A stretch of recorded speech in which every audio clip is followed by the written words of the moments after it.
Leave എത്ര തന്നെ ആയാലും അത് കഴിഞ്ഞു പോകുമ്പോൾ സത്യം പറയാലോ മനസ്സിലെന്തോ വലിയൊരു വേക്കൻറ്റ് സ്പേസ് ആണ്. ആ ഒരു സംഭവം ഒന്നിനും ഫില്ല് ചെയ്യാൻ പറ്റില്ല സത്യം പറഞ്ഞു കഴിഞ്ഞാൽ. വീടൊക്കെ പൂട്ടി ഇറങ്ങുന്ന സമയത്ത് നമുക്കിങ്ങനെ തോന്നും വീടിൻ്റെ സുഖം സത്യം പറയാലോ അത് വേറെ എവിടെയും കിട്ടൂല. നമ്മുടെ നാടിങ്ങനെ കടന്ന് കാറിലിങ്ങനെ പോകുമ്പോൾ ഇങ്ങനെ പാസ് ചെയ്യണ സമയത്ത് ഈ സെക്കൻഡ് പോക്കിന് കുറച്ചും കൂടി കൂടുതൽ വിഷമമുണ്ടെന്ന് നമുക്ക് തോന്നും. ഫസ്റ്റ് ടൈം പോകുമ്പോൾ ഒരു എക്സൈറ്റ്മെൻ്റ് എങ്കിലും ഉണ്ടായിരുന്നു. ഇപ്പോൾ നമുക്ക് അവിടുത്തെ ലൈഫ് അറിയാം.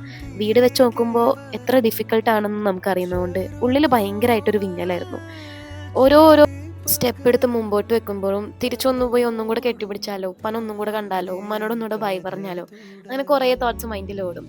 അവസാനം ബൈ പറഞ്ഞ് പോണ മൂമെന്റ് ഉണ്ടല്ലോ, ഞാൻ എൻ്റെ വീട്ടിൽ നിന്ന് ഭയങ്കര ദൂരെ പോവാണ് എന്ന് റിയലൈസ് ചെയ്യുന്ന മൂമെന്റ്, സത്യം പറയാലോ ഇറ്റ്സ് വെരി ഹാർട്ട് ബ്രേക്കിംഗ്. എൻ്റെ കണ്ണിൽ നിന്ന് ഇങ്ങനെ വെള്ളം വരുന്ന ഒരു മൊമെന്റിൽ ഞാൻ എത്തായിരുന്നു. പിന്നെ ഉപ്പ എന്നെ എത്രയും കഷ്ടപ്പെട്ട് പറഞ്ഞയക്കുന്നത് അതിനല്ലല്ലോ എന്ന് ആലോചിച്ചപ്പോൾ വീണ്ടും നമ്മൾ ആ പഴയ ട്രാക്കിലേക്ക് എത്തി. ഞാൻ അവിടെ അകത്ത് കയറി ആ ഒരു സ്പോട്ടിൽ തന്നെ നമ്മൾ സമ്മർദ്ദത്തിൻ്റെ വിശേഷങ്ങളൊക്കെ പറയാൻ തുടങ്ങി. അപ്പോൾ നമ്മൾ റിയലൈസ് ചെയ്തൊരു ഫാക്റ്റ് ഉണ്ട്, തിരിച്ചു പോവാ.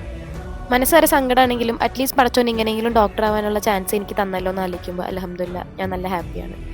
അങ്ങനെ എല്ലാം റിയലൈസ് ചെയ്തതിന് ശേഷം നമ്മൾ ഫ്ലൈറ്റിൽ ഇരുന്ന് ആ ഒരു ടേക്ക് ഓഫ് ചെയ്യുന്ന സമയത്തുണ്ട് ഞാൻ ബായ് പറയുകയാണല്ലേ അപ്പം ഞാൻ പോവുകയാണല്ലേ എന്ന് സ്വയം തോന്നുന്നൊരു മൂമെൻറ്റ്.